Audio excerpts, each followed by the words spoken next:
تشریف فرما باوقار علماء کرام، معزز سامعین، پردہ نشین خواتین، السلام علیکم ورحمۃ اللہ وبرکاتہ۔ الحمدللہ رب العالمین، والصلاة والسلام علی سید الانبیاء والمرسلین وعلی آلہ واصحابہ اجمعین، اما بعد، اعوذ باللہ من الشیطان الرجیم، بسم اللہ الرحمن الرحیم۔ هو الذی یصورکم فی الارحام کیف یشاء، صدق اللہ العظیم، وبلغنا رسوله النبی الکریم، ونحن على ذلك لمن الشاهدین والشاکرین، والحمد للہ رب العالمین۔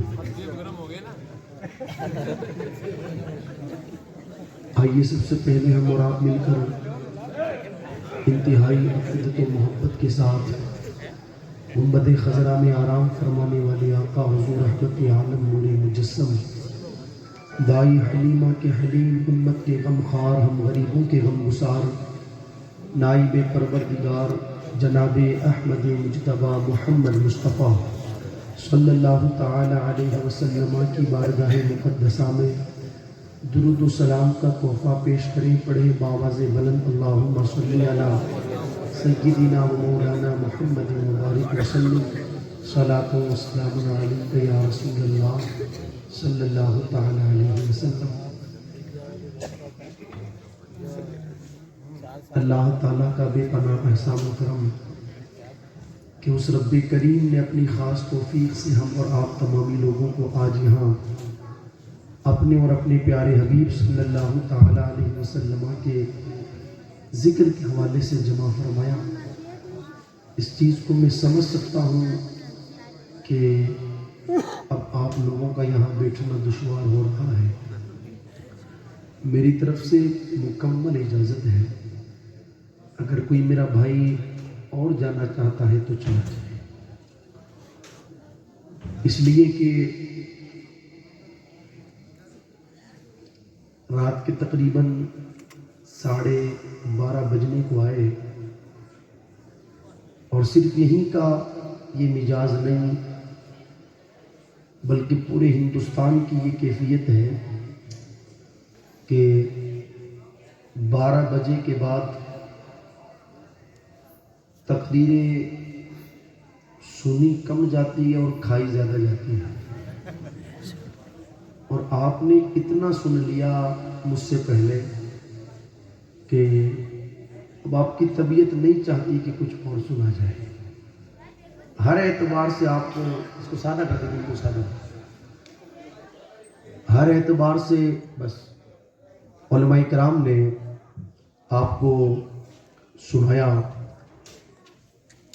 اصلاحی گفتگویں بھی ہوئی۔ اب میں سمجھتا ہوں کہ زیادہ دیر آپ کو نہ بٹھا کر چند گزارشات میں آپ لوگوں کی سماعتوں کی دہلیز تک پہنچاؤں۔ میں مبارکبادی پیش کروں گا سب سے پہلے تو جناب عبدالعزیز صاحب کو، کہ جنہوں نے اپنے شہزادوں کی شادی کے موقع پر مصطفیٰ جان رحمت صلی اللہ تعالی علیہ وسلم کے ذکر کی محفل کا اہتمام کیا، اور پوری کھاٹو کی سرزمین پر بسنے والی قوم کو یہ پیغام دیا کہ لوگوں، شادیاں ایسے بھی ہوتی ہیں، اور حقیقت تو یہ ہے کہ شادیاں ایسے ہی ہوتی ہیں۔ امام اہل سنت سیدی سرکار اعلیٰ حضرت بارگاہ مصطفیٰ جان رحمت صلی اللہ تعالی علیہ وسلم میں عرض گزار ہوتے ہیں۔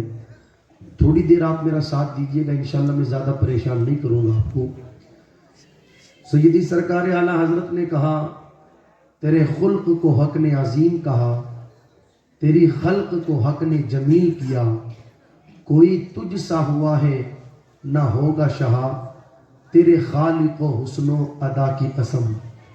اللہ تعالیٰ قرآن مقدسہ میں ارشاد فرماتا ہے هو الذی یصورکم فی الارحام کیف یشاء، وہی رب ہے جس نے تمہاری صورتوں کو تمہاری ماؤں کے پیٹوں میں بنایا، تمہاری ماؤں کے شکموں میں بنایا، کیف یشاء، جیسے اس نے چاہا۔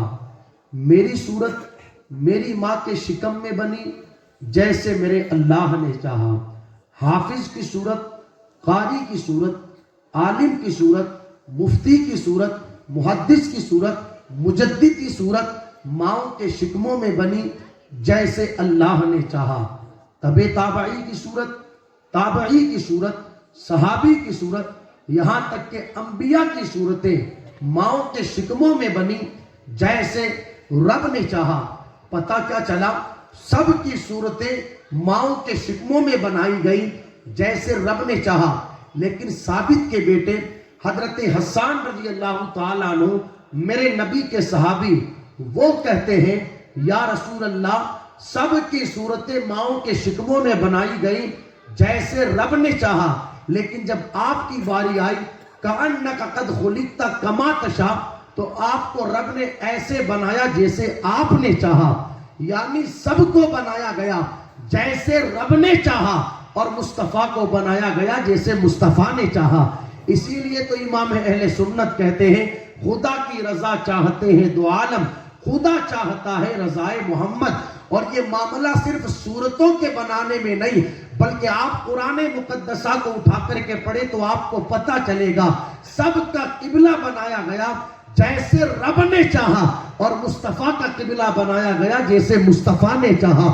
قرآن میں اللہ فرماتا ہے قد نرا تقلب وجہک فی السماء، محبوب آپ جدھر چاہیں ادھر اپنا چہرہ پھیر لیں۔ چہرہ پھیرنا آپ کا کام ہے، قبلہ متعین کرنا ہمارا کام ہے۔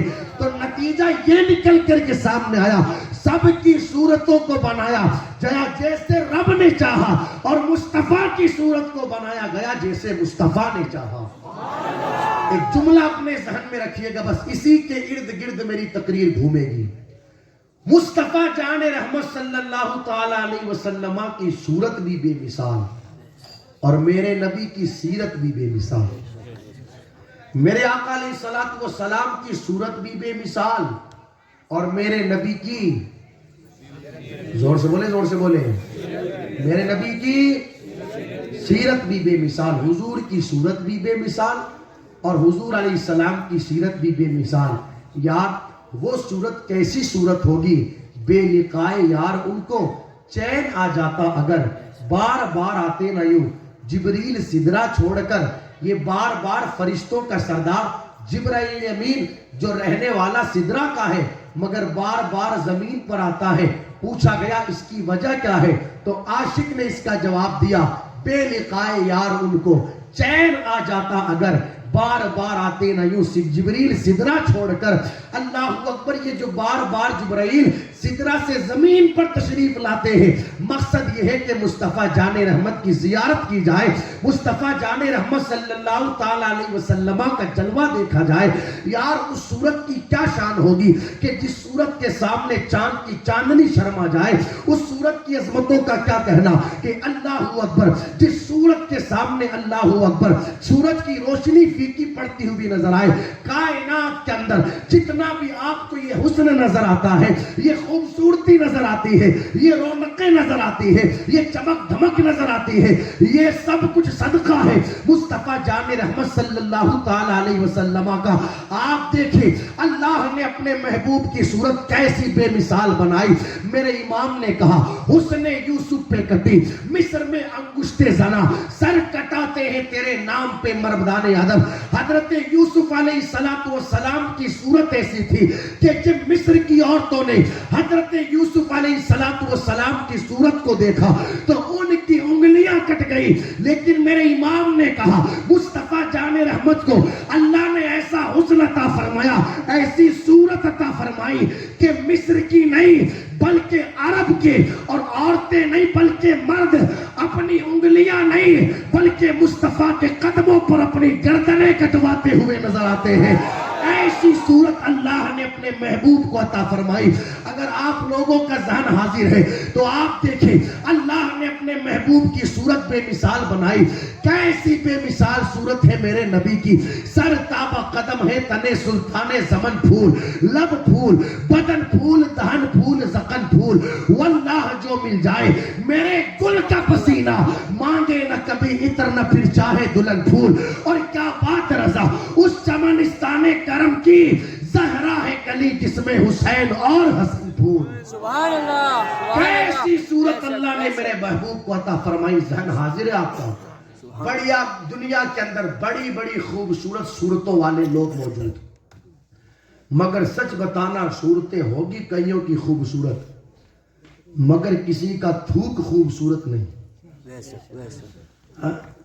بھئی کسی کے تھوک سے کون محبت کرتا ہے؟ کوئی کرتا ہے کسی کے تھوک سے محبت؟ جگہ جگہ دیواروں پر باضابطہ لکھا رہتا ہے یہاں تھوکنا منع ہے, اور تھوکتے ہوئے پکڑے گئے تو پھر اتنا روپیہ جرمانہ ہے. بات کیا ہے آخر؟ لوگ کہیں گے اس لیے کہ اس کے تھوکنے سے یہاں بیماریاں پیدا ہوگی. ہوں گے دنیا میں کئی حسین, مگر کوئی کسی کے تھوک سے محبت نہیں کرتا, کسی کا تھوک حسین نہیں. لیکن جس حسین کی ہم بات کرنے کے لیے یہاں بیٹھے ہیں, اللہ نے کیسی شان والا بنایا اپنے رسول کو, کیسی شان والا کہ مصطفیٰ جان رحمت صلی اللہ تعالی علیہ وسلم کا مبارک لعاب بھی اللہ اکبر شان والا, نبی کا مبارک لعاب بھی حسین, ایسا حسین ایسا حسین. اللہ اکبر. حضرت عتبہ رضی اللہ تعالیٰ عنہ ایک صحابی ہیں, وہ کہتے ہیں ان کے 4 بیویاں اور ان کی ایک زوجہ کہتی ہے کہ حضرت عتبہ رضی اللہ تعالیٰ عنہ جب گھر میں آتے تو ہر بیوی اپنے آپ کو بناتی سنوارتی تیار کرتی تاکہ عتبہ ہماری طرف متوجہ ہو, اچھی سے اچھی خوشبو لگاتی. لیکن حضرت عتبہ جب گھر میں تشریف لاتے تو اللہ اکبر ان کے بدن سے ایسی خوشبو آتی کہ اس خوشبو کے سامنے ان کی بیویوں کی خوشبو ہلکی پڑ جاتی. اللہ اکبر. بیویوں نے ایک جگہ جمع ہو کر کے مشورہ کیا, آج عتبہ سے پوچھا جائے گا کہ کون سی خوشبو لگاتے ہیں, ہم قیمتی سے قیمتی خوشبو لگائیں. لیکن عتبہ جب گھر میں آئے تو ان کی خوشبو ہماری خوشبو پر غالب ہو جائے. اللہ اکبر. اب ہوا یوں, ان عورتوں نے حضرت عتبہ سے پوچھا, آج آپ کو بتانا پڑے گا عطر کہاں سے خرید کر کے لائے کہ آپ کی خوشبو کے سامنے ہماری خوشبو ہلکی پڑ جائے. حضرت عتبہ کہتے ہیں یہ کسی عطر کا کمال نہیں بلکہ بات کچھ اور ہے. پوچھا گیا کیا بات ہے؟ حضرت عتبہ نے کہا بچپن کے عالم میں میرے بدن کے اوپر اللہ اکبر پھوڑے ہو گئے تھے اور میرے بابا مجھے لے کر حضور علیہ الصلوۃ والسلام کی بارگاہ میں حاضر ہوئے اور عرض کرنے لگے یا رسول اللہ علیہ الصلوۃ والسلام, یہ میرا بیٹا عتبہ ہے, اس کے بدن پر پھوڑے ہو گئے ہیں, آقا آپ کرم فرمائیے تاکہ میرے بیٹے کو شفا مل جائے. کھاٹو والوں یہاں سے کیا پتا چل رہا ہے کہ صحابہ کو جو بھی پریشانی آتی وہ کہیں اور نہیں جاتے, مصطفیٰ کی چوکھٹ پر حاضر ہو جاتے. گویا کہ صحابہ کا بھی عقیدہ تھا بخدا خدا کا یہی ہے در, نہیں اور کوئی مفر مکر, جو وہاں سے ہو یہی آ کے ہو, جو یہاں نہیں تو وہاں نہیں. دینے والی ذات خدا کی ہے مگر وسیلہ مصطفیٰ جان رحمت کا ہے. میرے نبی نے خود ارشاد فرمایا واللہ یعطی وانا قاسم, اللہ عطا فرمانے والا ہے اور میں اس کو تقسیم کرنے والا ہوں. صحابی رسول اپنے بیٹے حضرت عتبہ کو لے کر کے آئے, کرم فرمائے یا رسول اللہ تاکہ شفا مل جائے. اب میرے نبی نے کیا کیا, یہ نہیں کہا کسی میڈیکل سے گولی لے لو یا کسی سے انجیکشن لگوا لو, کوئی سیرپ لے لو, کچھ نہیں. حضور علیہ الصلوۃ والسلام نے کہا عتبہ ذرا اپنے بدن کا یہ کرتا اوپر اٹھانا. حضرت عتبہ نے کرتا اوپر کیا, میرے آقا علیہ السلام نے اپنا لعاب دہن نکال کر کے اپنے ہاتھوں پر لگایا اور عتبہ کے بدن پر پھیر دیا. حضرت عتبہ کہتے میری بیویوں, یہ جو تمہیں خوشبوئیں آتی ہیں نا, یہ کسی عطر کا کمال نہیں, مصطفیٰ جان رحمت کے اس لعاب دہن کا کمال ہے. میری بیماری تو ختم ہو ہی گئی, ارے اس وقت سے لے کر کے اب تک لعاب دہن کی برکت سے میرے بدن سے خوشبو آ رہی ہے. یہ مصطفیٰ جان رحمت صلی اللہ تعالی علیہ وسلم کا لعاب دہن. صحابہ کی کیفیت یہ تھی کہ جب میرے نبی وضو فرماتے تھے تو وضو کا پانی زمین پر صحابہ نہیں گرنے دیتے تھے، بلکہ اس پانی کو اپنے ہاتھ میں لے کر کے چہروں پر مل لیتے تھے تاکہ اس کی برکت سے اللہ ہماری صورتوں کو خوبصورت بنا دے۔ پتہ کیا چلا؟ اللہ تعالیٰ نے اپنے محبوب صلی اللہ تعالیٰ علیہ وسلم کو صورت کے اعتبار سے بھی بے مثال بنایا، اور میرا نبی سیرت کے اعتبار سے بھی بے مثال۔ دو چار باتیں سیرت کے حوالے سے سن لیں، بس بات پوری۔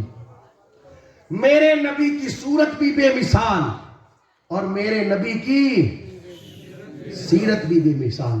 سیرت کتنی بے مثال؟ اتنی بے مثال سیرت، اتنی بے مثال کہ جن لوگوں نے چاند کو دو ٹکڑے ہوتے ہوئے دیکھا مگر کلمہ نہیں پڑھا، جب انہوں نے نبی کی سیرت دیکھی تو وہ کلمہ پڑھ کر کے مسلمان ہوتے ہوئے نظر آئے۔ یار جب غریب نواز کی سیرت اتنی پاکیزہ ہے، اتنی پاکیزہ، اتنی پاکیزہ کہ آپ کی سیرت کو دیکھ کر، غریب نواز کی سیرت کو دیکھ کر 90 لاکھ سے زائد لوگ کلمہ پڑھ کر کے مسلمان ہو گئے، جب غریب نواز کی سیرت دیتی ہے تو مصطفیٰ جان رحمت کی سیرت کا عالم کیا ہوگا؟ کیسی پاکیزہ سیرت اللہ نے میرے محبوب کو عطا فرمائی۔ سنیں غور سے، ایک صحابی رسول حضور علیہ السلام کی بارگاہ میں حاضر ہوئے اور عرض کرنے لگے، یا رسول اللہ علیہ السلام آپ مجھے نصیحت کریں۔ میرے آقا علیہ السلام نے انہیں 3 نصیحتیں کی۔ کتنی نصیحتیں؟ 3۔ زور سے بولو۔ 3۔ فرماتے پہلی نصیحت میری یہ ہے، میرے صحابی کبھی کسی کو گالی نہ دینا۔ کیا فرمایا میرے آقا نے؟ زور سے بولیں۔ کبھی کسی کو گالی نہ دینا۔ حضور علیہ السلام کی نصیحت تو یہ ہے کہ کسی کو گالی نہ دی جائے۔ ہم ذرا اپنے گریبانوں میں جھانک کر دیکھیں، صبح سے شام تک ایک دن میں، صرف ایک دن میں ہم لوگوں کو کتنی گالیاں دیتے ہیں۔ اب تو حال یہ ہے کہ لوگ موبائل پر بات کرے تو گالی دے رہے، آمنے سامنے کسی سے بات کرے تو گالی دے رہے ہیں۔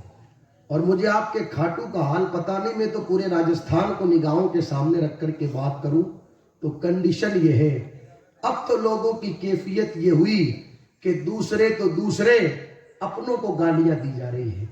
بیوی کو گالی دے رہے، بہن کو گالی دے رہے، بھائی کو گالی دے رہے، بچوں کو گالی دے رہے، اور کتنے بے غیرت ہیں وہ لوگ جو اپنے ماں باپ کو گالی دے رہے۔ حتیٰ کہ ہماری شریعت کو ہمیں یہ تعلیم دیتی ہے، لوگوں کبھی کسی جانور کو بھی گالی نہ دی جائے۔ کیا فرمایا؟ کبھی کسی، یار جس شریعت نے یہ تعلیم دی ہو کہ کسی جانور کو بھی گالی نہ دی جائے، کیا وہ شریعت ہمیں یہ اجازت دے گی کہ ہم بیوی کو گالی دیں؟ ہمیں شریعت یہ اجازت دے گی کہ ہم بہن کو گالی دیں؟ آپ مجھے بتائیں، یہ سارا انتظام، یہ لاکھوں روپے کا خرچہ جو شادی کے موقع پر کیا جاتا ہے، کیا اس لیے کہ بیوی کو نکاح کے بعد گھر لا کر کے شوہر گالی دے؟ سمجھ رہے ہیں آپ میری بات؟ اور ایسی ایسی گالیاں دیتے ہیں لوگ کہ اگر غیرت مند انسان سنے تو شرم سے اس کی نگاہیں جھک جائیں۔ میرے آقا علیہ السلام نے ارشاد فرمایا، صحابہ ایک زمانہ ایسا آئے گا کہ لوگ اپنے ماں باپ کو گالی دیں گے۔ تو صحابہ نے پوچھا، یا رسول اللہ علیہ السلام ایسا بھی زمانہ آئے گا؟ میرے آقا علیہ السلام نے ارشاد فرمایا، ہاں ایسا بھی زمانہ آئے گا کہ لوگ اپنے ماں باپ کو گالی دیں گے۔ صحابہ مطلب یہ ہے کہ وہ گالی تو دوسروں کے ماں باپ کو دیں گے، لیکن انہیں خبر نہ ہوگی کہ حقیقت میں وہ اپنے ماں باپ کو گالی دے رہے ہیں۔ اس لیے آج کی اس محفل مبارکہ میں آپ کو پہلا پیغام یہ دینا چاہوں گا کہ خدا را کبھی کسی کو گالی نہ دے۔ اللہ نے یہ زبان ہمیں گالی دینے کے لیے نہیں دی، اللہ نے یہ زبان ہمیں دعائیں دینے کے لیے دی ہے۔ اگر دینا ہے تو کسی کو دعا دے، کسی کو گالی نہ دے۔ اور دعا دینے کا سب سے بہتر طریقہ یہ ہے کہ آپ جس سے بھی ملے اس کو سلام کریں۔ کیا کریں؟ سلام کرے۔ زور سے بولیں۔ سلام کرے۔ سلام، اس پر اللہ آپ کو برکتیں بھی عطا فرمائے گا، رحمتیں بھی عطا فرمائے گا، نیکیاں بھی عطا فرمائے گا، اور ساتھ ہی ساتھ سامنے والے کے لیے دعا بھی ہے۔ سلام کرنے کا طریقہ یہی تو ہے، السلام علیکم ورحمۃ اللہ وبرکاتہ، تم پر اللہ کی رحمتیں ہوں اور اس کی برکتیں ہوں۔ سمجھ رہے آپ میری بات؟ تو سب سے بہتر دعا یہ ہے کہ انسان جس سے بھی ملے اس کو سلام کرے. گھر میں آئے تو گھر والوں کو سلام کرے, اپنی بیوی کو سلام کرے, اپنے بچوں کو سلام کرے, اپنی بہن کو سلام کرے, اپنے بھائی کو سلام کرے, کبھی کسی کو گالی نہ دے. سمجھ رہے آپ میری بات؟ بڑا آسان ہے نکاح کر لینا اور بڑا مشکل ہے نکاح کے بعد کی زندگی کو سکون کے ساتھ گزار لینا. میری ماں بہنیں بھی مجھے سن رہی ہیں, میں ان سے بھی گزارش کروں گا, اس لیے کہ کئی جگہوں پر اللہ خیر فرمائے ایسی عورتیں بھی دیکھی گئی کہ مرد تو گالیاں دیتے ہیں, جو دیتے ہی ہیں عورتیں بھی گالیاں دیتی ہیں. یہ معاشرے کے اندر بھی معاذ اللہ دیکھنے کو ملا کہ عورتیں بھی وہ یہ سمجھتی ہیں کہ ہم مردوں سے پیچھے تھوڑی ہے, تو مرد 2 گالی دے گا تو ہم 4 گالیاں دیں گے. یہ کیفیت, مگر اللہ نے ہمیں یہ زبان گالی دینے کے لیے نہیں دی. ہاں خدا را ہماری ذمہ داری بنتی ہے نہ شوہر بیوی کو گالی دے وے, نہ بیوی اپنے شوہر کو گالی دے وے. میاں بیوی کا رشتہ بڑا اہم رشتہ ہوتا ہے. ہاں یہ بڑا پاکیزہ رشتہ ہوتا ہے. آپ اس رشتے کی پاکیزگی کو ایسے سمجھیں کہ جنت کے اندر حضرت آدم علیہ السلام کو جب میرے اللہ نے بھیجا تو اس وقت جنت کے اندر ساری چیزیں موجود تھی, لیکن حضرت آدم پھر بھی کہتے مولا تیری جنت کے اندر میرے جیسا کوئی نظر نہیں آتا, مولا اس جنت میں میرا دل نہیں لگتا. تو اللہ نے حضرت آدم علیہ السلام کی اس بائیں فصلی سے ماں حوا رضی اللہ تعالی عنہا کو پیدا کیا, اور اللہ اکبر حضرت آدم کا نکاح حضرت حوا رضی اللہ تعالی عنہا کے ساتھ ہوا. پتہ کیا چلا, میاں بیوی کا رشتہ اتنا پاکیزہ رشتہ ہوتا ہے کہ جنت میں حضرت آدم کا دل بھی لگتا ہے تو ماں حوا کے ذریعے لگتا ہوا نظر آتا ہے. یہ وہ پاکیزہ رشتہ ہے میاں بیوی کا. خیر ان کا نکاح ہوا تو عرض یہ کرنا چاہتا ہوں, میاں بیوی کی ذمہ داری بنتی ہے ایک دوسرے کو گالی گلوچ نہ دے, ایک دوسرے کے ساتھ لڑائی جھگڑا نہ کرے, بلکہ ہونا تو یہ چاہیے شوہر کی ذمہ داری بنتی ہے کہ ٹوٹ کر کے اپنی بیوی سے محبت کی جائے, اور بیوی کی یہ ذمہ داری بنتی ہے کہ ٹوٹ کر کے اپنے شوہر سے محبت کی جائے. بڑی معذرت کے ساتھ بات بری لگے تو معاف کیجئے گا, لیکن ہم نے معاشرے کے اندر دیکھا ہے کہ کچھ عورتیں ایسے بھی ہیں کہ جو شوہروں کے ہوتے ہوئے, شادی شدہ ہوتے ہوئے غیر مردوں کے ساتھ تعلقات قائم کرتی ہوئی نظر آتی ہے. جب اس بات پر سروے کیا گیا آخر وجہ کیا ہے, عورت شادی شدہ ہے, مرد موجود ہے, لیکن وجہ کیا ہے کہ پھر بھی غیر مردوں سے تعلقات قائم کیے جا رہے ہیں. اور یہی حال کچھ مردوں کا بھی دیکھا گیا کہ بیویاں موجود ہیں, شوہر شادی شدہ ہے, مگر اس کے باوجود بھی غیر عورتوں سے تعلقات قائم کیے جا رہے ہیں.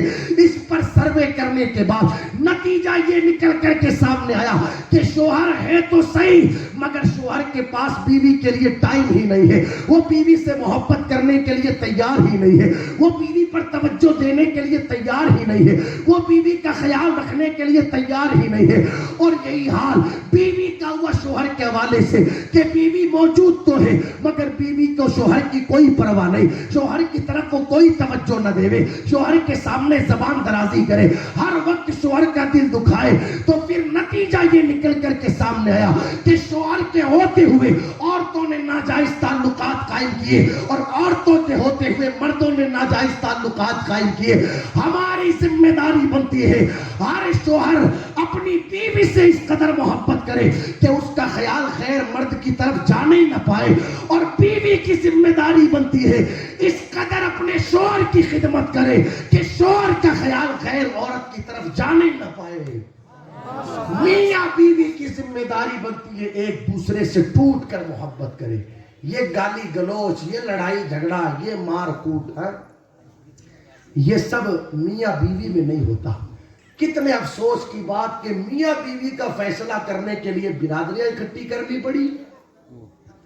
کتنی شرم کی بات کہ میاں بیوی کے معاملات کے لیے پنچایتیں لگانی پڑی, میاں بیوی کے معاملات کے لیے کورٹ کچہریوں میں جانا پڑا. سمجھ بھی آ رہی ہے؟ ایک روایت پڑھوں, سنے ایمان تازہ ہوگا. دیکھو میرے آقا علیہ الصلوۃ والسلام کی سیرت کتنی بے مثال. جملہ یاد ہے نا, میرے نبی کی صورت بھی بے مثال اور میرے نبی کی سیرت بھی بے مثال. کتنی بے مثال سیرت. حضرت عائشہ صدیقہ رضی اللہ تعالیٰ عنہ میرے نبی کی بیوی ہے، کہتی ہے کہ ایک بار میں حجرے میں تھی، حضور علیہ السلام تشریف لائے اور ارشاد فرمایا، اس وقت میں پانی پی رہی تھی تو حضور نے ارشاد فرمایا عائشہ پورا پانی مت پینا، کچھ ہمارے لیے بھی بچا دینا ہے۔ حضرت عائشہ صدیقہ کہتی ہے میں نے آدھا پیا، آدھا حضور کے لیے بچا دیا۔ پھر حضور علیہ السلام نے وہ پیالہ اپنے ہاتھ میں لیا اور ارشاد فرمایا عائشہ بتاؤ تم نے کس جگہ منہ لگا کر کے پانی پیا ہے؟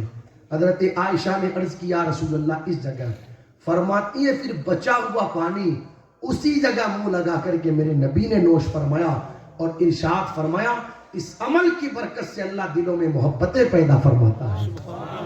یہ محبتوں کا انداز تھا میرے آقا علیہ الصلوۃ والسلام کا، اور نبی کی ازواج بھی حضور سے بے پناہ محبت کرتی تھی، بے پناہ۔ آج تو اگر بیچارہ صبح شوہر جاتا ہے اور لیٹ ہو جاتا ہے نا، کبھی 9 بجے کا ٹائم ہے اور 9:05 ہو گیا تو پھر وہ روٹی کے بغیر ہی بھاگتا ہے، بھیج دینا کسی کے ساتھ دکان پہ ہے۔ تو اب یہ محترمہ صاحبہ تو برتن دھلیر، کپڑے دھلیر، اور پھر مصروف ہو گئی فلموں میں، سیریلوں میں، ان کو یاد ہی نہیں رہا کہ شوہر صاحب کی روٹی بھی بھیجنی ہے، حتیٰ کہ 1 بھی بج گیا، پھر 1:30 بھی بج گیا، پھر 2 بھی بج گیا، خیال ہی نہیں رہتا کہ شوہر کی روٹی بھی بھیجنی ہے۔ سمجھ رہے ہیں آپ میری بات؟ لیکن آپ دیکھیں میرے آقا علیہ السلام کی ازواج حضور سے کتنی محبت کرتی ہے۔ سیدہ خدیجہ الکبریٰ رضی اللہ تعالیٰ عنہ میرے نبی کی بیوی، پہلا نکاح میرے آقا علیہ السلام نے 25 سال کی عمر مبارکہ میں سیدہ خدیجہ سے کیا۔ اس وقت حضرت خدیجہ کی عمر 40 سال کی تھی۔ کتنے سال کی؟ 40 سال کی، پہلا نکاح۔ مگر کتنی محبت کرتی تھی سیدہ خدیجہ میرے نبی سے۔ حضور علیہ السلام جب عبادت کے لیے غار ہرا میں جاتے ہیں، جو لوگ عمرہ کر کے آئے ہیں یا حج کر کے آئے ہیں انہوں نے غار ہرا دیکھا ہوگا۔ میں آج کی بات نہیں کر رہا، آج کے تقریباً 1450 سال پہلے کی بات کر رہا ہوں۔ آپ سوچیں راستے کی کیا کیفیت رہی ہوگی، کتنی اونچائی پر ہے غار ہرا۔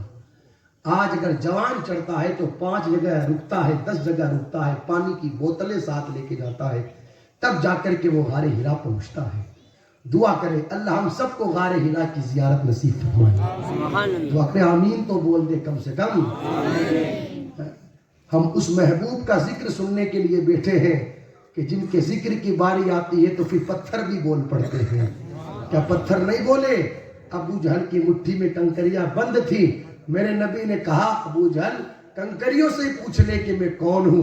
ہاتھ ابو جہل کا تھا، مٹھی ابو جہل کی تھی، کنکریاں ابو جہل کی تھی، مگر جب کان کے قریب کیا نا اس نے تو کنکریاں بھی کہہ رہی تھی لا الہ الا اللہ محمد رسول اللہ۔ پتہ کیا چلا؟ نبی کا ذکر آتا ہے، انسان تو انسان بے جان، کنکریاں بھی بول پڑتی ہے، تو تھوڑی دیر بول لے، انشاءاللہ یہاں سے خالی نہیں بھیجوں گا آپ کو، اپنے دامن میں آپ کچھ نہ کچھ ضرور لے کر کے جائیں گے۔ سیدہ خدیجہ سوچے آپ 1450 سال پہلے جبکہ کیسا راستہ رہا ہوگا۔ حضور علیہ السلام عبادت کرتے تھے غار ہرا میں، سیدہ خدیجہ حضور علیہ السلام کا کھانا لے کر کے غار ہرا میں جاتی، اور جب کھانا لے کر کے پہنچتی نا تو اللہ کو یہ ادا اتنی پسند آتی، اتنی پسند آتی، اللہ جبرائیل سے کہتا جبرائیل جا چلا جا محبوب کی بارگاہ میں اور جا کر کے پہلے محبوب کو سلام کہنا اور پھر اس کے بعد میں یہ پیغام دینا یا رسول اللہ آپ کی بیوی خدیجہ آپ کے لیے کھانا لے کر کے آ رہی ہے۔ اللہ کو یہ ادا اتنی پسند آئی، اتنی پسند آئی، اللہ آپ کو بھی سلام کہتا ہے، آپ کی بیوی خدیجہ کو بھی سلام کہتا ہے۔ سبحان اللہ۔ یہ محبتوں کا انداز تھا، یہ محبتوں کا۔ آج یہ محبتیں کہاں نظر آتی؟ تو خیر عرض یہ کر رہا تھا، میرے نبی نے پہلی نصیحت کی، میرے صحابی کسی کو زور سے بولے، زور سے بولے، آج کی بات کسی کو گالی مت دینا دوستو۔ یہ ہمارے 55 سال 4 سال کے بچے گالیاں دیتے ہیں، دیکھا ہوگا نا آپ نے۔ اور جب چھوٹا سا بچہ گالی دیتا ہے نا 2 سال کا تو پھر دادا تو کپڑوں میں پھولا نہیں سماتا ہے، او میرے پوتے نے گالی دی دیکھو تو صحیح ہے۔ دل والے تو دل والے گالی دل والے، ہاں، اور تو ہو جا بوڑھا ہو جا، اسے جوان ہونے دے۔ آج دوسروں کو گالیاں دلوا رہا ہے نا تو، کل یہ جوان ہو جائے گا، تو بوڑھا ہوگا تو یہ تجھے گالیاں دے گا، پھر تو سر پکڑ کر کے روئے گا کہ مجھے پوتا گالی دے رہا ہے۔ اب سر پکڑ کر کے رونے کی کوئی ضرورت نہیں، تو نے اس کے بچپن میں اس سے خوب دوسروں کو گالیاں دلوائی، آج اسی کا بھگتان تجھے کرنا پڑ رہا ہے، آج یہ تجھے گالیاں دے رہا ہے۔ کاش کے بچپن میں اسے گالیاں نہ سکھائی جاتی، مصطفیٰ کا قرآن سکھایا جاتا۔ کتنے افسوس کی بات، کتنے افسوس کی بات، چھوٹے چھوٹے بچے گالی دے رہے ہیں، اور بچے وہی سیکھتے ہیں جو ہم کرتے ہیں۔ بڑے گالیاں دیں گے تو بچے گالیاں ہی سیکھیں گے، لیکن بچے نبی کی نعت پڑھیں گے تو پھر چھوٹے بچے بھی نبی کی نعت پڑھتے ہوئے نظر آئیں گے۔ سمجھ رہے ہیں آپ میری بات؟ تو پہلی نصیحت میرے نبی نے یہ کی کہ کسی کو گالی نہ دینا۔ دوسری نصیحت آقا ارشاد فرماتے میرے صحابی، جس سے بھی ملنا مسکرا کر کے ملنا۔ کیا فرمایا؟ اور زور سے بولے، ہاں، مسکرا کر کے ملنا، مسکرا کر کے ملنا، یہ میرے نبی کی سنت۔ اور میں آپ سے پوچھنا چاہتا ہوں، اگر آپ کسی سے مسکرا کر کے ملیں گے تو کیا آپ کا پیسہ لگے گا؟ ایسا تو ہے نہیں کہ ہر ٹول پر گاڑی رکی اور روپیہ دینا پڑا، تو ایسا تو ہے نہیں کہ جس سے بھی آپ مسکرا کر کے ملیں گے تو وہاں پیسہ دینا پڑے گا، ایسا تو نہیں ہے نا بھائی؟ ہاں، آپ مسکرا کر کے ملیں گے تو آپ کا فائدہ کیا ہوگا؟ میرے آقا علیہ السلام نے ارشاد فرمایا، جب ایک ایمان والا اپنے دوسرے ایمان والے بھائی سے مسکرا کر کے ملتا ہے تو اللہ مسکرانے پر اس بندے کو صدقے کا ثواب عطا فرماتا ہے۔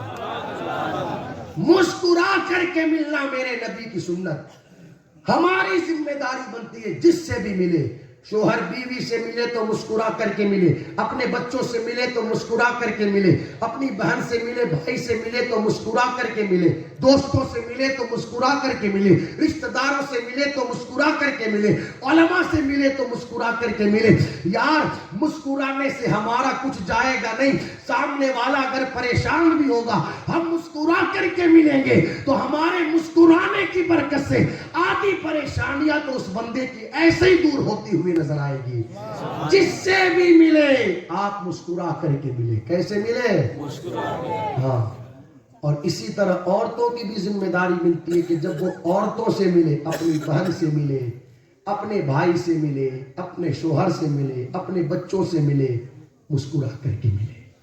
سچ بتانا، صبح شوہر جائے کمانے، شام کو تھکا آ رہا ہے، اور بیوی مسکرا کر کے اپنے شوہر کا استقبال کرے شام کے وقت، کیا دن بھر کی شوہر کی تھکاوٹ نہیں اتر جائے گی؟ مگر آج کون کس سے مسکرا کر کے ملتا ہے؟ آج تو لوگ یہ کہتے ہیں، میں اس بھائی کو دیکھ لیتا ہوں نا تو میرا خون گرم ہو جاتا ہے، دل کرتا ہے اس کی گردن اڑا دوں۔ مسکرا کر کے کون ملتا ہے؟ اب تو ہم نے مسجدوں میں دیکھا کہ جب لوگ نماز کے بعد مصافحہ کرتے ہیں نا تو کیفیت یہ رہتی ہے کہ ہاتھ تو ملتے ہیں مگر دل نہیں ملتے، بدن تو ملتے ہیں مگر دل نہیں ملتے، چہرے ٹیڑے ٹیڑے کر کے لوگ ایک دوسرے سے مصافحہ کرتے ہیں۔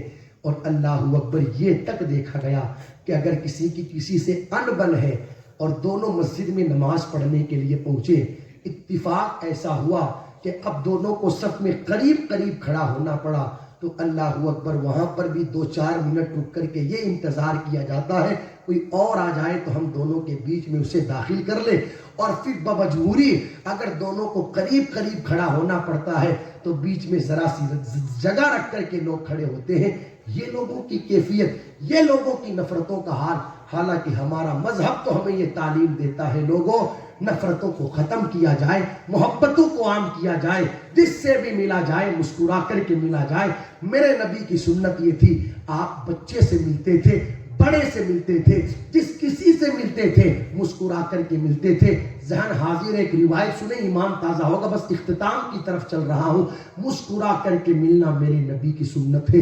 مدینہ منورہ کی سرزمین ہے، اللہ اکبر، ایک یہودی کا مکان ہے، باپ کا انتقال ہو گیا، اس نے اپنے پیچھے بیوی چھوڑی اور اپنا بچہ چھوڑا، غریب گھرانہ تھا، باپ کا انتقال ہو گیا، بیٹے نے دیکھا کہ میری ماں غربت کی وجہ سے، اللہ اکبر، پھٹی ہوئی چادر اپنے سر پر ڈالے ہوئے ہے، ایک ہی چادر ہے میری ماں کے پاس، اب کیا کروں؟ بیٹے نے ماں سے کہا ماں میرے باپ کا تو انتقال ہو گیا، لیکن اگر تو اجازت دے اپنے چچا کے پاس جا کر تیرے لیے نئی چادر لے کر کے آ جاؤں۔ ماں نے کہا بیٹا یتیم کو کوئی منہ نہیں لگاتا، یتیم کو کوئی سہارا نہیں دیتا، یتیم کا کوئی ساتھی نہیں بنتا، تیرا چچا تجھے چادر نہیں دے گا، بیٹا مت جا چچا کے پاس۔ اللہ اکبر۔ بیٹے نے کہا ماں میرا چچا تیرے لیے چادر نہیں دے گا، یہ ہو نہیں سکتا، تو مجھے اجازت دے تو صحیح میں چادر لے کر کے آتا ہوں۔ ماں نے کہا ٹھیک ہے بیٹا اگر تو کہتا ہے تو چلا جا۔ بیٹا اپنے چچا کے دروازے پر گیا اور جانے کے بعد کہا میری ماں غریبی کے اندر زندگی گزار رہی ہے، ایک ہی چادر ہے میری ماں کے پاس، وہ بھی کئی جگہ سے پھٹ گئی، مجھ سے میری ماں کی غربت نہیں دیکھی جاتی، مجھے میری ماں کے لیے چادر دے دی جائے۔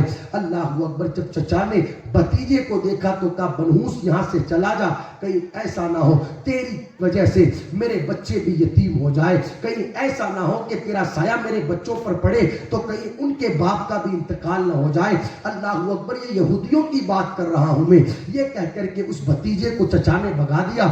پھر ہوا یوں کہ بھتیجا روتے ہوئے واپس اپنے گھر کی طرف پلٹ رہا تھا، راستے میں میرے نبی صلی اللہ تعالی علیہ وسلم کے صحابی سے ملاقات ہوئی۔ حضور علیہ الصلوۃ والسلام کے صحابی نے کہا اے شہزادے کدھر جاتا ہے، بات کیا ہے، کیوں رو رہا ہے؟ اس نے سارا واقعہ سنایا کہ میں غریب ہوں، میرے باپ کا انتقال ہو گیا، چچا کے پاس چادر لینے گیا تھا مگر چچا نے بھگا دیا۔ صحابی کہتے چچا نے بھگا دیا تو کیا ہوا؟ ایک راستہ تجھے میں بتاتا ہوں، ایک چوکھٹ میں تجھے بتاتا ہوں کہ جس چوکھٹ سے کسی کو بھگایا نہیں جاتا بلکہ وہاں پر جانے والوں کو اللہ اکبر نوازا جاتا ہے، ہر جانے والے کی جھولی کو بھر دیا جاتا ہے۔ پوچھا وہ کس کی چوکھٹ ہے؟ صحابی کہتے وہ کسی اور کی نہیں، مصطفیٰ جان رحمت کی چوکھٹ ہے۔ وہ بچہ کہنے لگا ٹھیک ہے ماں سے پوچھ کر کے آتا ہوں۔ اپنے گھر گیا، اپنی ماں سے پوچھا، کہنے لگا ماں چچا نے تو چادر نہیں دی بھگا دیا، لیکن ایک چوکھٹ کا پتہ کر کے آیا ہوں جہاں کسی کو بھگایا نہیں جاتا، سب کی جھولیوں کو بھر دیا جاتا ہے۔ ماں نے پوچھا بیٹا وہ کس کی چوکھٹ ہے؟ تو بیٹا کہنے لگا ماں وہ کسی اور کی چوکھٹ نہیں، مصطفیٰ جان رحمت کی چوکھٹ ہے۔ ماں نے کہا بیٹا میں تجھے وہاں جانے کی اجازت نہیں دے سکتی، اس لیے کہ جو بھی وہاں گیا ہے واپس لوٹ کر کے نہیں آیا، پتہ نہیں کیا جادو ہے ان کی باتوں کے اندر، پتہ نہیں کیا کمال ہے ان کے چہرے کے اندر، جو بھی ایک بار ان کو دیکھتا ہے انہی کا ہو کر کے رہ جاتا ہے۔ بیٹے نے کہا ماں تو اجازت دے تو صحیح، میں واپس پلٹ کر کے آ جاؤں گا، ان کا کلمہ نہیں پڑھوں گا، تو اجازت دے تو صحیح۔ ماں نے کہا ٹھیک اگر تو ضد کرتا ہے تو میں اجازت دیتی ہوں، چلا جا۔ بیٹا میرے نبی کی بارگاہ میں گیا، پہلی بار حضور کا جلوہ دیکھا تھا، نظر پڑی تو کافی دیر تک دیکھتا ہی رہ گیا۔ میرے نبی نے فرمایا بیٹا بتا تو صحیح کیوں آیا ہے؟ بچے نے کہا میں یتیم ہوں، بچے نے کہا میں یتیم ہوں، بچے نے کہا میں یتیم ہوں۔ میرے آقا نے جب سنا کہ یہ یتیم ہے، حضور علیہ السلام نے اس کو اپنے سینے سے لگایا، خوب اس سے محبت کی، اور مصطفیٰ جان رحمت کی آنکھوں میں آنسو آ گئے۔ جب آپ کی آنکھوں میں آنسو آئے تو صحابہ بھی رونے لگے، کیوں؟ اس لیے کہ اس کو یتیم سنا تو میرے آقا کو اپنا یتیم، اور میرے آقا کو اپنا بچپنا یاد آ گیا کہ جب میں بھی دنیا میں تشریف لایا تھا اس وقت میرے بابا کا وصال ہو چکا تھا، میری ماں کا بھی 6 سال کی عمر مبارکہ میں انتقال ہو گیا۔ حضور کو اپنا بچپنا یاد آیا، اس سے خوب محبت کی میرے نبی نے، اور فرمایا بتا تو صحیح تو کیوں آیا ہے؟ اللہ اکبر۔ بچہ کہنے لگا میری ماں غربت میں زندگی کاٹ رہی ہے، ایک چادر ہے میری ماں کے پاس، آپ کے پاس آیا ہوں، میرے چچا نے تو مجھے بھگا دیا اپنے دروازے سے۔ آپ کے بارے میں صحابی نے آپ کے بتایا تھا کہ آپ کے دروازے سے کسی کو خالی نہیں لوٹایا جاتا۔ اب آپ دیکھیں میرے آقا علیہ الصلوۃ والسلام کس قدر یتیموں سے محبت فرماتے ہیں، کس قدر لوگوں کے ساتھ پیش آتے ہیں، کس قدر لوگوں سے مسکرا کر کے میرے نبی بات کرتے ہیں۔ حضور نے اپنی مبارک کملی اتاری اور اتار کر کے اس بچے کو دے دی اور کہا جا لے کر کے چلا جا، اپنی ماں کو کہہ دینا کہ اسے اپنے بدن پر ڈال لے۔ بچہ چادر لے کر کے اپنی ماں کے پاس گیا، ماں نے کہا بیٹا تو آ گیا، بتا تو صحیح وہاں پر ہوا کیا؟ بیٹا کہنے لگا ماں کچھ مت پوچھ، پوری زندگی تو نے بھی اتنا پیار نہیں کیا جتنا پیار آمینہ کے لال نے مجھ سے کیا ہے، پوری زندگی میرے باپ نے کبھی مجھے اس محبت سے اپنے سینے سے نہیں لگایا جتنی محبت سے مصطفیٰ جان رحمت نے سینے سے لگایا ہے۔ ماں تو یہ کہتی ہے کہ وہ ایسے ہے وہ ایسے ہے، مگر سچ پوچھے تو حقیقت یہ ہے کائنات میں ان جیسا کوئی نظر ہی نہیں آتا، کائنات میں ان جیسا کسی کو دیکھا ہی نہیں گیا۔ جب ماں نے حضور کی چادر کو اپنے بدن پر ڈالا، اب آپ سمجھ سکتے ہو کہ کسی کے کے بدن پر حضور کی چادر آ جائے پھر پیچھے بچتا کیا ہے؟ ماں نے کہا بیٹا بدن پر چادر کے آنے کی برکت سے بدن تو منور ہو ہی گیا ہے، چل اس محبوب کی بارگاہ میں چل کر کلمہ پڑھ لیتے ہیں اور بدن کے ساتھ ساتھ اپنے دل کو بھی منور کر لیتے ہیں۔ سبحان اللہ، سبحان اللہ، یا رسول آپ اللہ۔ دیکھیں یہ مصطفیٰ جان رحمت ہے، جس سے بھی میرے آقا ملتے تھے مسکرا کر کے۔ آپ کی ذمہ داری بنتی ہے جس سے بھی ملے مسکرا کر کے، منہ ٹیڑھا کر کے نہ ملے، ہاں دلوں کے اندر نفرتیں رکھ کر کے نہ ملے۔ ہم محبت والے لوگ ہیں، ہم پیار والے لوگ ہیں، ہم الفت والے لوگ ہیں، ہاں سمجھ رہے آپ میری بات؟ جس سے بھی ملے مسکرا کر کے ملے۔ محبتیں بانٹو گے تو محبتیں ملے گی، اور نفرتیں بانٹو گے تو پھر نفرتیں ملے گی۔ سمجھ رہے ہیں آپ میری بات؟ دوسری نصیحت میرے نبی نے کیا فرمائی؟ جس سے بھی ملنا۔ اور تیسری نصیحت آخری، میرے آقا علیہ السلام نے ارشاد فرمایا میرے صحابی اپنے رشتہ داروں کے ساتھ اچھا سلوک کرنا، کسی سے رشتہ مت توڑنا۔ میرے آقا نے تو ارشاد فرمایا رشتہ داروں کے ساتھ اچھا سلوک کیا جائے، اور ہم کیا کرتے ہیں؟ کمال کی بات یہ نہیں کہ تو کسی سے رشتہ توڑ لے، کمال کی بات تو یہ ہے کہ ٹوٹا ہوا رشتہ جوڑ لے۔ چھوٹی چھوٹی باتوں میں لوگ رشتے توڑ لیتے ہیں۔ اور بڑی معذرت کے ساتھ ایک بات جو میں نے سمجھی اور معاشرے میں دیکھی، کئی بیٹیوں کے گھر اگر ٹوٹے ہیں تو وجہ خود اس کے ماں باپ بنے ہیں۔ سمجھ رہے ہو؟ کئی بیٹیوں کے گھر خود ماؤں نے خراب کیے۔ نکاح ہوا، بیٹی جب رخصتی لے کر کے نکل رہی تھی تو ماں بیٹی کو تسلیاں دیتے ہوئے کہہ رہی تھی بیٹی فکر مت کرنا، کوئی بات ہو جائے تو موبائل پر بتا دینا،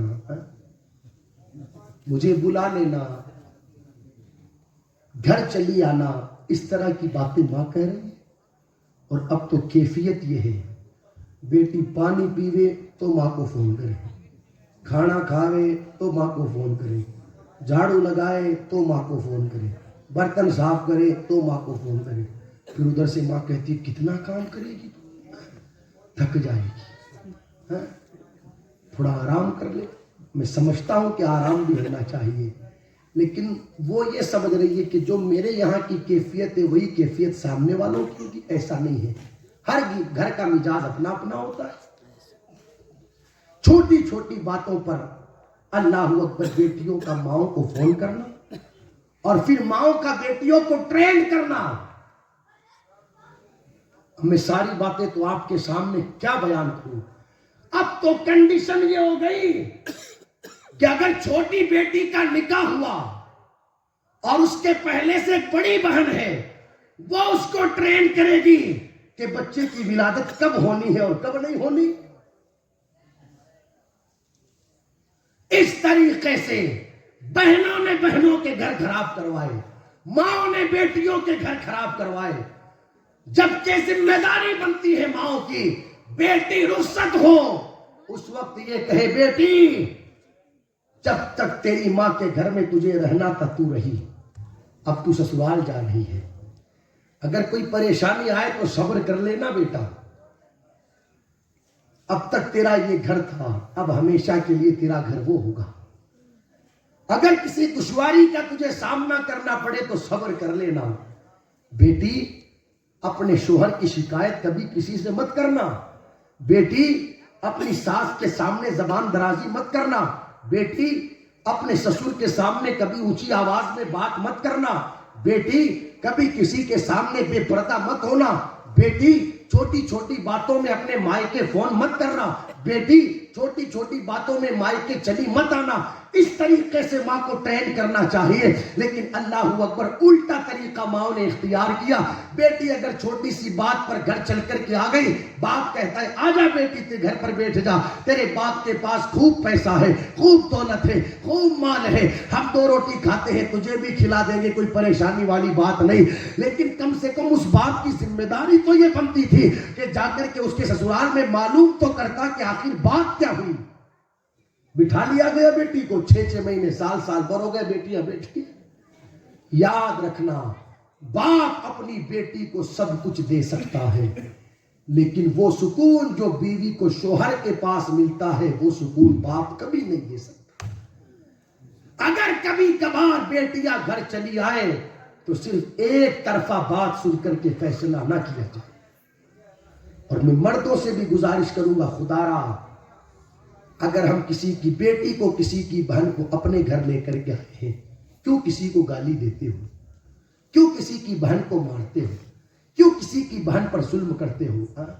میں یہ نہیں کہتا کہ غلطیاں ساری بہوؤں کی ہوتی ہیں, کچھ غلطیاں ساس کی بھی ہوا کرتی ہے.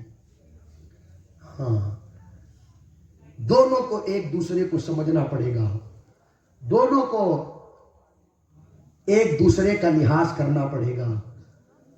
وہ کسی مفکر نے کہا تھا نا کہ ساس کی ذمہ داری بنتی ہے کہ اپنی بہو کو بہو نہ سمجھے, اپنی بیٹی سمجھے, اور بہو کی ذمہ داری بنتی ہے کہ اپنی ساس کو ساس نہ سمجھے, اپنی ماں سمجھے. اگر اس طریقے سے ایک دوسرے کو سمجھ کر کے زندگی گزاریں گے تو پھر معاملات بگڑیں گے نہیں. چھوٹی چھوٹی باتوں پر گھر چھوڑ کر کے چلے جانا یہ طریقہ اچھا نہیں. آپ دیکھیں, ایک بار سیدہ فاطمہ زہرا اور سرکار مولائے کائنات میں کوئی بات ہو گئی تو سیدہ گھر چلی آئی. دروازہ کھٹکھٹایا, میرے نبی نے فرمایا کون؟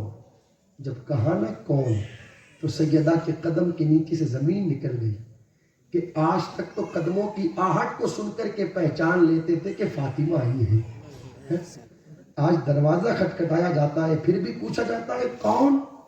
تو سیدہ نے عرض کی بابا آپ کی بیٹی فاطمہ آئی ہے. میرے نبی نے فرمایا کون میری بیٹی فاطمہ؟ سیدہ نے عرض کی بابا حسنین کی ماں فاطمہ آئی ہے. میرے نبی نے فرمایا کون حسنین کی ماں فاطمہ؟ سیدہ کو کہنا پڑا بابا علی کی بیوی فاطمہ آئی ہے. میرے نبی نے فرمایا فاطمہ جاؤ, چلی جاؤ, پہلے علی کو راضی کرو, اس کے بعد ہم سے ملاقات کرو. یہ تعلیم میرے نبی نے دی. یارو ہماری بھی ذمہ داری بنتی ہے, خدا را مصطفیٰ جان رحمت صلی اللہ تعالیٰ علیہ وسلم کی ان پاکیزہ کردار کو اپنی زندگیوں میں اتارے. یہ لڑائی جھگڑے, یہ مار پیٹ, گالی گلوچ بند کرے یار. گھروں کے اندر یہ ساری چیزیں ہو رہی ہیں. اور ایک چیز میں سمجھتا ہوں کہ جب سے میری قوم کی بیٹیوں نے اور میری قوم کے بیٹوں نے فلمیں دیکھی, سیریل دیکھے, اس دن سے ہم کو یہ دن دیکھنے پڑے. بھی آپ مجھے بتائیں, ان چیزوں کی ٹریننگ دینے کے لیے باہر سے کوئی نہیں آتا نا بیٹیوں کو. ان ساری چیزوں کی ٹریننگ ملتی کہاں سے؟ میں نے تو اپنے حصے کے کپڑے دھل دیے, اب تو جانے تیرا کام جانے. میں نے تو ایک ٹائم برتن دھو دیے, اب تو جانے تیرا کام جانے. میں نے تو صبح روٹیاں بنا دی, اب چاہے گھر میں مہمان آئے چاہے کوئی اور آئے, روٹیاں بنانے کی اب شام کی تیری ذمہ داری ہے, چاہے تو مرے تیرا سر درد ہو. یہ کون سا طریقہ؟ اس لیے کہ ماں نے ادھر سے سمجھا رکھا ہے کہ زیادہ کام کرے گی تو تھک جائے گی, تو ایک ٹائم کا بنا دیا کھانا بس بہت ہے. جبکہ میرے نبی کی پاکیزہ شریعت کیا کہتی ہے؟ عورت جب گھر کا کام کرتی ہے تو اللہ گھر کا کام کرنے پر عورت کو وہ ثواب عطا فرماتا ہے جو ایک مجاہد کو میدان جہاد میں جہاد کرنے پر عطا فرماتا ہے. سبحان اللہ. تو ان ساری چیزوں کو سمجھے خدا را, یہ گھروں کے جھگڑے ختم کریں. اور میری ماں بہنوں سے گزارش ہے, یہ فلمیں سیریل ان کو دیکھنا بند کرے اور ان سے سبق حاصل کرنا بند کرے. ہمارے لیے آئیڈیل یہ نہیں, ہمارے لیے آئیڈیل تو سیدہ فاطمہ زہرا کی ذات ہے. اپنے گھر کا کام بھی سیدہ خود کرتی ہے, گھٹی بھی چلاتی ہے جس کی وجہ سے ہاتھ پر چھالے پڑ جاتے ہیں, اور کنویں پر جا کر کے مشکیزے میں پانی بھی لے کر کے آتی ہے. جس کی وجہ سے پشت مبارکہ پر نشان بھی پڑ جاتے ہیں، لیکن کبھی سیدہ نے گھر جا کر کے شکایت نہیں کی، کبھی سیدہ نے سرکار مولائے کائنات کو بھی شکایت نہیں کی۔ یہ کردار ماں بہنوں کا ہونا چاہیے۔ اس لیے خیر میرے آقا علیہ الصلوۃ والسلام کا وہ جو فرمان میں پڑھ رہا تھا، تیسری نصیحت میرے نبی نے یہ فرمائی، رشتہ داروں کے ساتھ اچھا سلوک کریں۔ سب کی ذمہ داری بنتی ہے ایک دوسرے کے ساتھ محبت سے رہے، پیار سے رہے، الفت سے رہے، اتفاق و اتحاد کے ساتھ رہے۔ یہی چند گزارشات تھی جو میں نے آپ کے سامنے پیش کی۔ انشاءاللہ کبھی زندگی نے ساتھ دیا تو بیٹھ کر بات ہوگی۔ مجھ سے پہلے آپ نے کئی خطاب سن لیے، حالانکہ میری تقریر کی ضرورت نہیں تھی، ساری باتیں ہو گئی تھی، لیکن خیر دعوت دی گئی، بلایا گیا تو مجھے بھی اپنی حاضری مکمل کرنی تھی۔ تقریباً گفتگو کرتے کرتے 1 گھنٹہ مجھے بھی ہونے کو آیا۔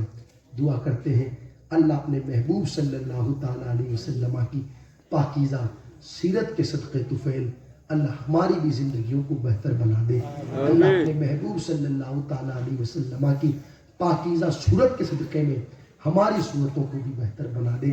اللہ اس ہونے والی شادی کو اپنی بارگاہ میں قبول فرمائے، اس میں خوب خوب برکتیں عطا فرمائے۔ ہم سب کو شریعت مطہرہ کے دائرے میں رہ کر اللہ شادیاں کرنے کی توفیق عطا فرمائے۔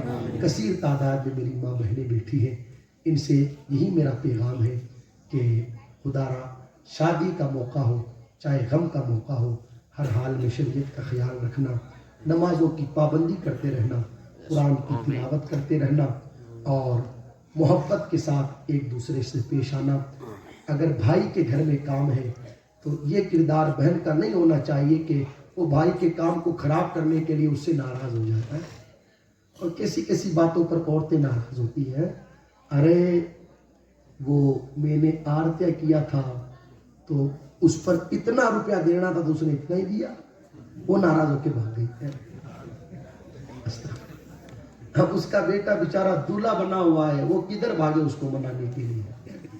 2000-2500 کے چکر میں بھائی کا کام خراب کر رہی ہے بہن، 2000-2500 کے چکر میں یہ کیفیت ہے لوگوں کی۔ بہن بھائی کا کام خراب کرنے والی نہیں ہوتی۔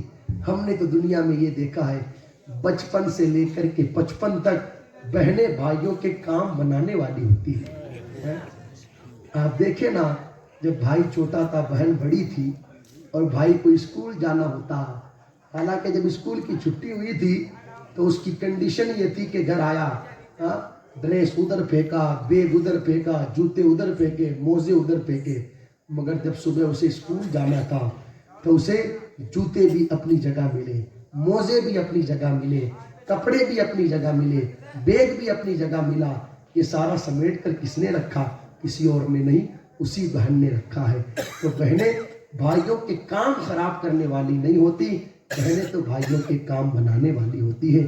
میرے نبی کو بھی اللہ نے حقیقی بہن تو تھی نہیں، ہاں رضائی بہن تھی میرے نبی کے، جن کا نام حضرت شیما تھا۔ حضور جب چھوٹے تھے صلی اللہ تعالیٰ علیہ وسلم تو گاؤں کا یہ دستور ہوتا ہے کہ عورتیں کسی جگہ اپنے اپنے بچوں کو لے کر کے آ کے بیٹھ جاتی ہے اور باتیں کرتی ہے، تو چھوٹی چھوٹی بچیاں اپنے اپنے بھائیوں کو لے کر جب آ جاتی تھی کسی جگہ، ہر بہن کہتی تھی میرا بھائی ایسا ہے، میرا بھائی ایسا ہے، میرا بھائی ایسا ہے۔ لیکن جب حضرت شیما حضور کو لے کر کے آتی تھی تو پھر سب کو کہنا پڑتا تھا، شیما تیرے بھائی کے جیسا کسی کا بھائی نہیں، تیرا بھائی بے مثال ہے، تیرے بھائی کی کوئی مثال نہیں۔ تو اس طریقے سے پیار حضرت شیما نے اپنے بھائی یعنی مصطفیٰ جان رحمت صلی اللہ تعالیٰ علیہ وسلم سے کیا۔ تو بہنوں کی بھی ذمہ داری بنتی ہے بھائیوں کے کام نہ بگاڑے، شادی کا موقع رہے پھر بھی ماں بہنیں پردہ کریں، پردے میں رہ کر کے اپنی زندگی گزاریں۔ اللہ تعالیٰ ہم سب کو عمل کی توفیق دے۔ بلند آواز سے کلمہ شریف پڑھ لیں، لا الہ الا اللہ محمد رسول اللہ۔